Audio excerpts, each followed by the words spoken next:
नमस्कार मित्रांनो, मी गणेश वानकर. इन्फिनिटी स्पर्धा परीक्षा अकॅडमीच्या या व्हिडिओमध्ये तुम्हा सर्वांचे स्वागत आहे. टेट 2025 याचे हॉल तिकीट जे आहे तर ते आलेले आहे आणि परीक्षेला तुम्हाला आता जायचं आहे. तर हे हॉल तिकीट कशा पद्धतीने डाउनलोड करावं आणि या हॉल तिकीट मध्ये काय महत्त्वाच्या सूचना ज्या आहेत तर त्या आलेल्या आहेत, त्या सर्व गोष्टी आपण आजच्या या व्हिडिओमध्ये पाहणार आहोत. म्हणून हा व्हिडिओ तुम्ही शेवटपर्यंत पूर्ण बघा. तर सगळ्यात आधी तुम्हाला वेबसाईटवर जायचं आहे बघा, teachers aptitude and intelligent test 2025. तर याच्यामध्ये सगळ्यात आधी मराठी किंवा इंग्लिश ही भाषा तुम्हाला सिलेक्ट करावी लागेल. तुमचा रजिस्ट्रेशन किंवा रोल नंबर तुमच्याकडे असेल आणि डायरेक्ट डेट ऑफ बर्थ टाकायची. डेट ऑफ बर्थ कशी टाकायची लक्षात घ्या. आता फॉर एक्झाम्पल एखाद्याची 1 जून 1990 असेल तर त्याने जन्मतारीख इथं कशी टाकायची बघा. काही उमेदवार काय करतायत, 1, 6 आणि 90 हे किती झाले, 6 अक्षरच झाले. म्हणजे काही इथं बरोबर टाकली DDMMYY बरोबर टाकली, पण प्रॉब्लेम असा ही 6 अक्षरी झाली आणि मिनिमम इथं 8 कॅरेक्टरचं पाहिजे आहे पासवर्ड.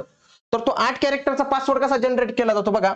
1-06-90 हे शेवटचे अंक घ्यायचे मित्रांनो. म्हणजे एखाद्याचा 01 असेल, एखाद्याचा जन्म 2000 चा असेल तर त्याने 00 घ्यायचं, 2001 चा असेल तर 01 घ्यायचं, बाकी 98 चा असेल 98, 99 चा असेल तर 99 अशा पद्धतीने गेले. इथं कुठलाही स्पेस देऊ नये. मग हे जे 8 अक्षर तयार होतात त्याच्यानुसार तुम्ही डेट ऑफ बर्थ टाकू शकतात. बाकी पासवर्ड तर माहितीच असेल, नसेल तर ते डेट ऑफ बर्थने तुम्ही करू शकतात, होतंय डाउनलोड.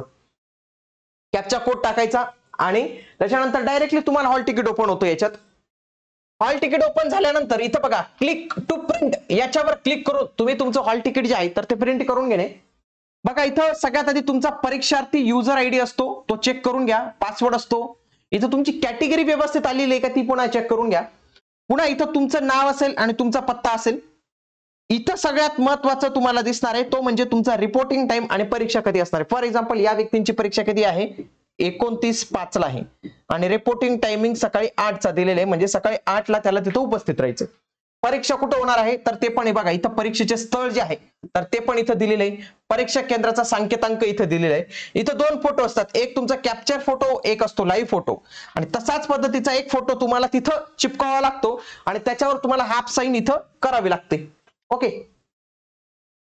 पुढे आता इथं सगळ्या व्यवस्थित पद्धतीचा आहे. हस्ताक्षराचा नमुना इथं लिहावा लागतो आणि याच्यासाठी जे तिथं असतं म्हणजे स्क्रीनवर जे दिसतं ते करावं लागतं. आधी नाही लिहून द्यायचं स्क्रीनवर. पुढे मी माझे ओळखपत्र, समजा तुम्ही आधार कार्ड घेऊन गेले तर इथं आधार कार्ड संख्या 1 सोबत आणले आहे तसेच जोडले आहे. मग बघा डाव्या हाताचा ठसा परीक्षेच्या वेळी पर्यवेक्षकाच्या अनुपस्थित स्पष्टपणे उमटावा, हा उमेदवारांचा असेल. बघा इथं काय असेल, ठसा.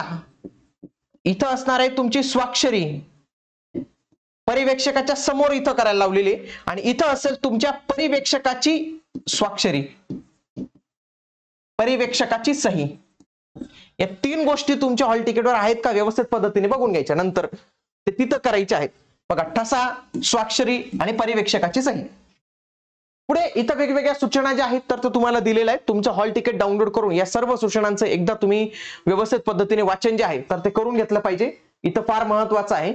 ओके, इथं एक महत्वाची अट त्यांनी काय ठेवलेली आहे की बायोमेट्रिक डेटा, अंगठ्याचा ठसा आणि फोटो परीक्षेच्या ठिकाणी परीक्षेपूर्व घेतला जाईल. बायोमेट्रिक डाटाच्या सत्यता पडताळणीचा अंतिम निर्णय MSC चा असेल, उमेदवारांना बंधनकारक असेल. बायोमेट्रिक डेटा परीक्षा दरम्यान कधीही घेण्यास आणि सत्यता पडताळणीस विरोध केल्यास उमेदवाराची उमेदवारी जी आहे तर ती रद्द केली जाईल. अशा सक्त शब्दात त्यांनी ताकीद जी आहे तर ते आपल्याला इथं दिलेली आहे. तसेच आता ज्या महिलांच्या नावांचा थोडासा डिफरन्स असतो त्यांच्याविषयी पण इथं सूचना दिलेली आहे बघा. कृपया आपल्यासोबत नवीनतम फोटो चिपकवलेले प्रवेशपत्र आणि सध्या स्थितीत वैध असलेले मूळ स्वरूपातील ओळखपत्र आणावे. ठीक आहे, प्रवेश पत्रावर असणारे नाव म्हणजे ऑनलाईन नोंदणीवेळी जे उमेदवाराने दिलेले असेल आणि ओळखपत्रावरील नमूद नावांची तंतोतंत जुळायला हवे. विवाहानंतर ज्या महिलांनी आपले पहिले मधले अंतिम नाव बदलले आहे त्यांनी याची खास दखल घ्यावी. जर प्रवेश पत्रावरील फोटो नाव आणि ओळखपत्रावरील फोटो नावात काही फरक असेल तर अशा उमेदवारांना परीक्षेतच बसू दिले जाणार नाही आणि म्हणून ही व्यवस्थित पद्धतीने अट जी आहे तर ती लक्षात ठेवायची.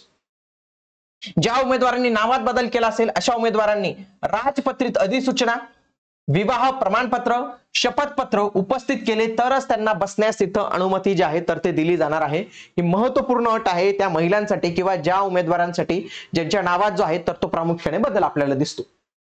ठीक आहे, बाकी संपूर्ण माहिती जी आहे तर ते दिलेले आहे बघा.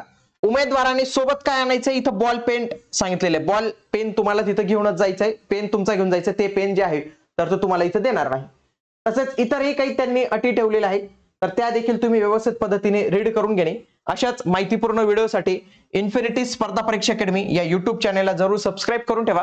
भेटूया आता आपण पुढील व्हिडिओमध्ये. तोपर्यंत जय हिंद, जय महाराष्ट्र, धन्यवाद.